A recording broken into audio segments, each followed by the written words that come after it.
Time Warner Cable News. We welcome back to Capitol Tonight Matt Engel, who is the director of the Lone Star Project, in fact the founder, a longtime Democrat who has been with many campaigns and has seen many legislatures go by. Good to see you. Good to see you. Good to see you. Glad to be here. We had the Rick Perry announcement, and I know already the Lone Star Project has put out a press release kind of pointing to his record, but not necessarily in a favorable light. What did you think of his announcement today? Certainly it was expected. Well, it was expected, and all of these candidates now, they're really running even when they haven't said they're running yet. But I think he was smart to emphasize his military service because emphasizing his service as governor would not have gone well for him. The real Rick Perry legacy here in Texas is one of pay to play. He's the one that really brought the culture to Texas of if you want anything out of your legislature, if you want anything out of your governor, then you've got to be a donor or you've got to be a special friend. That's a real culture that Rick Perry has set in stone here in Texas, and you've got Greg Abbott and the other Republican leaders following right along. Well, what about the economic record? Because, of course, you mentioned the military record that he seems to be emphasizing because we're at an era of politics where a lot of people who are running for high office have not served in the military. But what about the economic record? Because certainly he has touted the fact that we have such a low unemployment rate here, a lot of jobs here in the state. Is this something that differentiates him from some of the other Republican candidates that you see announced? Well, it shouldn't. The truth of the matter is that the Texas economy is strong. Texas is the greatest state in this nation, despite Rick Perry, not because of him. It's kind of like a wood tick on a thoroughbred. He may think it's running fast, but he's really just sucking the blood out of it. No, why do you say that? I mean, has he not done anything you feel during the years that he served that contributed to the economic conditions? Not much, to tell you the truth. I mean, again, his legacy is somebody who set up a slush fund so that taxpayer money was moved to his donors who didn't even have to apply for it, millions and millions of dollars. On the judicial side, under his watch, Texas has been sued and been found to have intentionally discriminated against Hispanic and African American Texans. And under his watch, the cost of higher education doubled. So I think his record is paltry, and if he wants to take credit for the hard work of Texans, then it really speaks less of him rather than more. Why was he so successful then over these years in terms of at the ballot box? Well, I think that he rode that thoroughbred as hard as he could, and I think he's very good at self-promoting. And I think he's been a good candidate. He was not a good governor.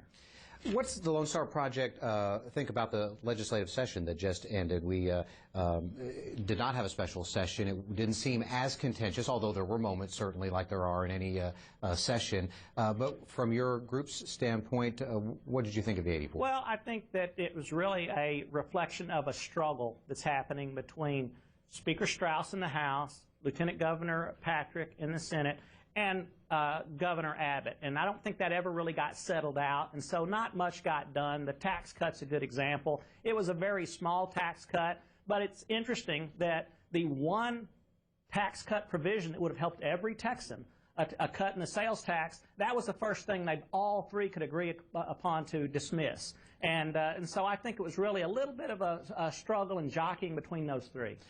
I know from the Democratic side of things, a lot of people thought going into this session that really, based on, for example, in the Senate with rule changes, that they wouldn't have a lot of say. But did you see, from a strategic standpoint, that the Democrats were able to successful or as successful of a session as they could have? I thought that Democrats really did a good job of playing a weak hand strongly, and let me give you a good example. The Republican leadership tried to gut the program that allows Texas veterans to go to college. And the Democrats were able to unite. They were able to use the procedural rules of the House, and they were able to stall so that Texas veterans' education benefits were protected. If you're a veteran in Texas and you're looking to improve your life by going to school, you've got the Democrats to thank.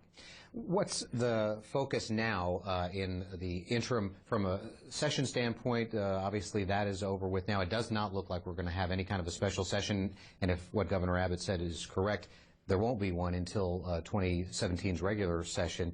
So what's the primary focus now? Is it on presidential politics for Lone Star Project? No, actually, what we're going to do is look right here in Texas. Okay. There are going to be a number of legislative races that I think will be in play. There are important county races in all of the major counties in Harris County and in North Texas and here in the Austin area and the San Antonio area. There are important county races, important legislative races.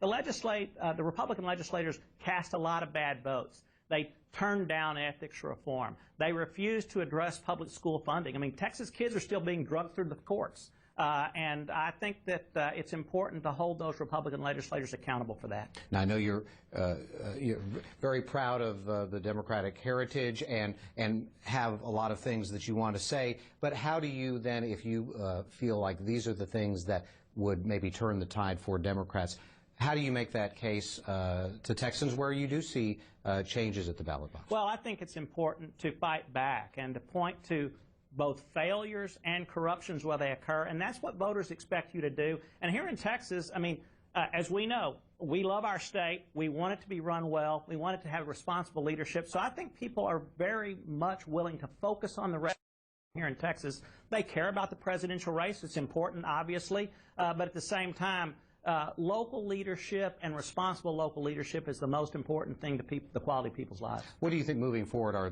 then going to be the critical issues? I mean, we always know that, education is an important one to a lot of people, but sometimes it doesn't make the top of the list. These days in Texas, if we believe the polls that we see, border security and immigration reform were kind of at the top of the list there. But what do you see moving forward would be the issues that would be important to Democrats that could then rally the base? Well, I do think that education is important. Public schools particularly are important. I think that what happens sometimes in some elections is that the issues that motivate the extremes in the two parties, the far left in our party and the far right in the Republican Party, get talked about. It's important to talk about the issues that affect all the people that are in the middle. Certainly public schools falls in that category. Certainly taxes fall in that category. And again, we've got a Republican legislature that refused to cut taxes for all Texans.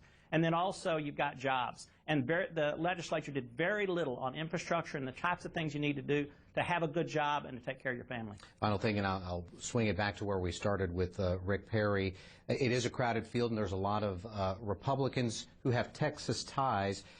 Will the eventual nominee have to win Texas? Will Rick Perry have to win Texas if he's going to get the nomination, or Ted Cruz, or any of the others? I can't imagine Rick Perry ever being the nominee unless he can win in Texas. I doubt that he can. I don't think he's the strongest Texan in the race. Who is? Well, right now, I'm still somebody who kind of thinks that both Ted Cruz and Jeb Bush, and I wouldn't remember that Rand Paul also was born in Texas. Right. I think all three of them probably have a better chance than Rick Perry. Okay. Matt Engel, founder of the Lone Star Project. Always good to see you. Thanks for being with us. Good to see you. Thanks for having me. Back with more Capital Tonight after this.